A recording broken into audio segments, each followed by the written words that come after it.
Imagine a world where the electric power grid suddenly succumbs to darkness, leaving millions trapped in a haunting void of uncertainty. Feels apocalyptic, doesn't it? Now, that unfathomable scenario is real life in South Africa. Now, South Africa is facing its worst electricity crisis. Rolling blackouts across the country almost on a daily basis. The stage for load shedding will continue to be implemented until further notice. South Africa is in the grip of an electricity shortage. The state power company Eskom recently implemented what it calls South Africa is in the grips of an unprecedented energy crisis. Since the second wave of load shedding engulfed the country in 2014, electricity supply has been erratic, leaving citizens in the dark both literally and metaphorically. Whispers have emerged in public domain hinting at the possibility of a total collapse of the national grid, an eventuality that would unleash long-term adverse effects on the economy. Power outages, once considered an anomaly, have now become a haunting norm in South Africa. Despite government assurances, the idea of an uninterrupted supply of energy seems increasingly far-fetched. This reality clashes with the vision set forth in the White Paper on Energy, which emphasizes the energy security as a means to reduce poverty, enhance livelihoods, and improve living standards for low-income households. The scarcity of energy now casts a daunting shadow over the nation's efforts to alleviate poverty. But how did we get here? How did things reach such a dire state? This is a story that transcends the realms of mere energy crisis. It is a story of a nation's struggle to overcome its haunting legacy of apartheid, a dive into the complexities of corrupt leadership and the toll it has taken on Eskom, once a beacon of pride, now a monopolistic entity entangled in a web of mismanagement and financial misfortune. The National Disaster Management Center has consequently classified the energy crisis and its impact as a disaster. To fully understand the magnitude of this crisis, we must go back to the country's apartheid era, when electricity was first introduced into the country. The mining industry's insatiable thirst for cheap labor, first achieved by underpaying black miners, later spurred the creation of an inexpensive electrification program. In 1860, electricity made its debut in South Africa with the transmission of a telegram between Simonstown and Cape Town. However, due to the lack of natural gas, electric arc lighting became the favored technology for lighting up the Cape Colony. The Anglo-African Electric Light Company, a bulk electricity consumer, provided lighting for harbors, railways, setting the stage for municipal lighting in the mining town of Kimberley. Cheap labor, predominantly black, reduced operational costs, forestalling the mechanization of mining operations. However, as resistance to low wages and harsh working conditions grew, electric machines offered an alternative to costly human labor. As the mining industry's profits soared, its impetus drove the expansion of chemical, steel, and other manufacturing industries. This surge in industrialization propelled South Africa's rapid electric transformation, aligning it with the modern world. It was during this industrial revolution that the company Eskom was established, aimed to industrialize the nation rapidly through low-cost power provisions and the development of steel and iron works, while deliberately excluding the African majority from public electricity provisions. Now, this is where I want you to pay attention. During the apartheid era in South Africa, the black majority of South Africans were systematically excluded from access to the country's electrical grid. Also, this is not a story about racial discrimination or that sort of thing.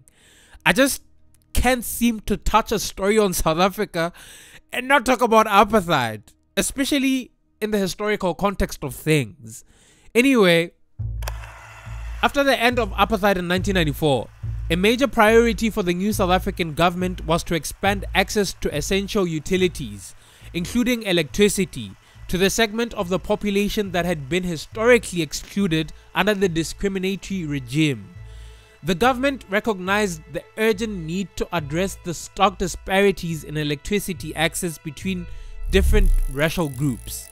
Initially, progress was slow, with access to electricity increasing only marginally from 65% to 66.1% of the population between 1990 and 2000. However, in the following decade, there was a dramatic acceleration in electrification efforts. Between 2000 and 2010, access to electricity grew from 66.1% of the population to 82.7%, adding over 13 million people to the national grid. This expansion of access was seen as a significant achievement and was often cited by the government to showcase its positive delivery records. In 2007, the shortcomings of the ambitious electrification efforts became evident, as the failure to plan adequately for increased electricity demand led to the severe problems and near collapse of the national grid. Intermittent power outages became a reality, and the term load shedding became South Africa's daily language. Load shedding. It's like they tried to give it a fancy name to trick us into thinking that something productive was actually happening. But in reality, it's just darkness. Now, technical managers at Eskom had warned the government as early as 1998 about the diminishing reserve capacity and the need to plan for increased demand due to economic growth. However, the government turned down the request for a new build program, leading to the crisis. In response to the crisis, however, the government decided to pursue new large coal-fired power plants, Kusile and Medupi, to meet the growing demand for electricity. Additionally, Eskom sought financial support from World Bank, receiving a loan of $3.75 billion in 2010. This marked a significant shift in ideology, as it was the first major loan from an international finance institution to South Africa since the end of apartheid. It demonstrated a pragmatic recognition that state monopolies like Eskom could be as inefficient as private ones, and that independent power producers could complement and compete with Eskom. South Africa's electricity grid is clearly failing, but what would an ideal grid look like, and how does South Africa's compare?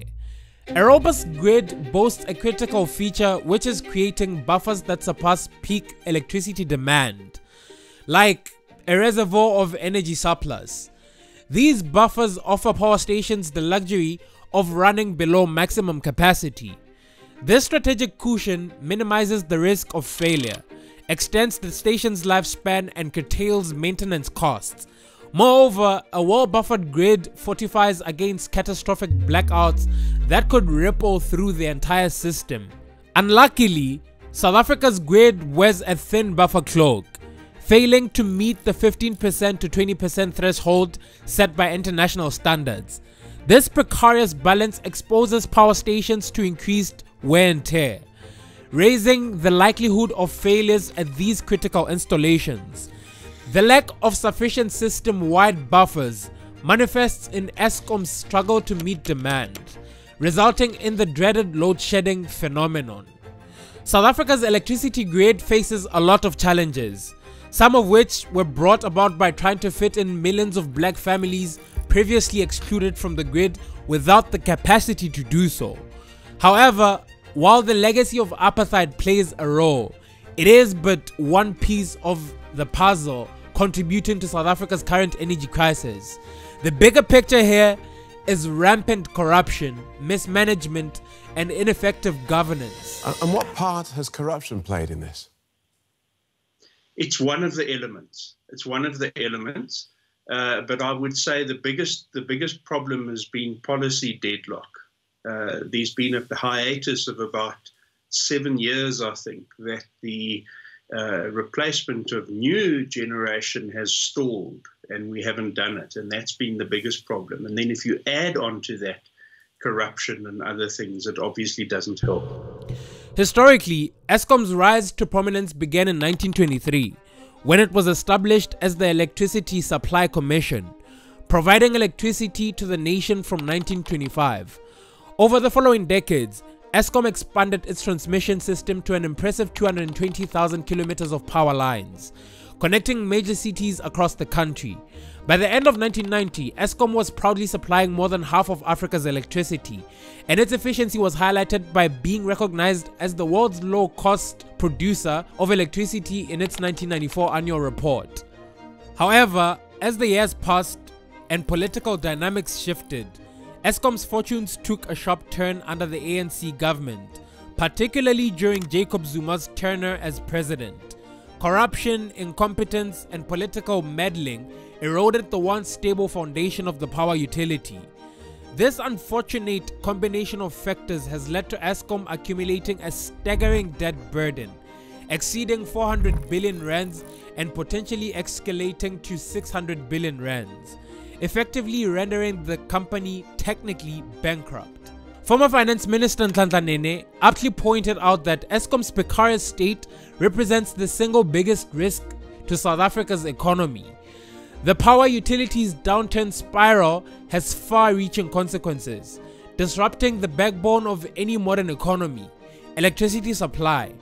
Today, Eskom struggles to fulfill its mandate of providing stable power to homes and businesses in the country, resorting to frequent load shedding and blackouts, plunging South Africans into darkness. The most significant damage to Eskom occurred during the past decade, coinciding with Jacob Zuma's presidency.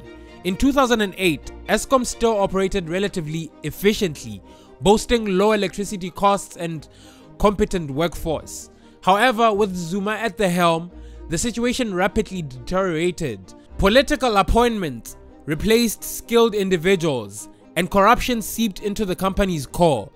Eskom, once described as a sewer of corruption by Cyril Ramaphosa, struggled to fend gross mismanagement. Energy expert Ted Blom estimated that Eskom's mismanagement cost South Africa a staggering 1.4 trillion rands. The ANC government's failure to seek expertise outside the party's ranks and overcompensating employees have added to the utility's misfortunes. Blom highlighted the lack of skills and exorbitant salaries for average Eskom employees, further deepening the company's downfall. Sadly for South Africa, mismanagement is not only confined to the political landscape of the country. Management at Eskom too is a mess.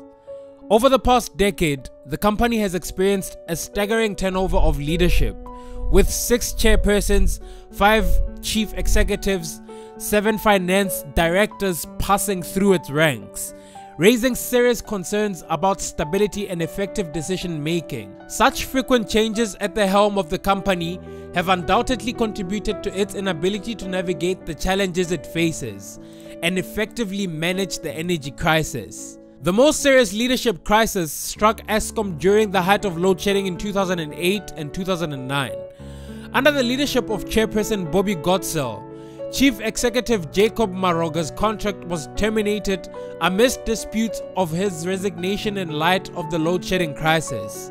The aftermath of this conflict witnessed Mr. Godsell's resignation and Mr. Maroga's termination, amid accusations of unlawful dismissal and claims of a culture that did not support black leadership at Eskom.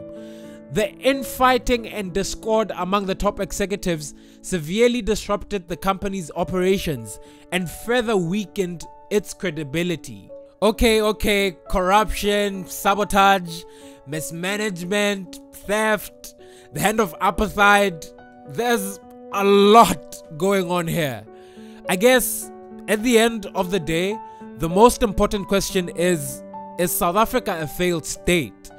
You know, this has actually been a hotly discussed topic in the media lately. South Africa may become a failed state, no thanks to a cocktail of negative macroeconomic headwinds. Eskom. But to some extent, I feel like it's awfully exaggerated.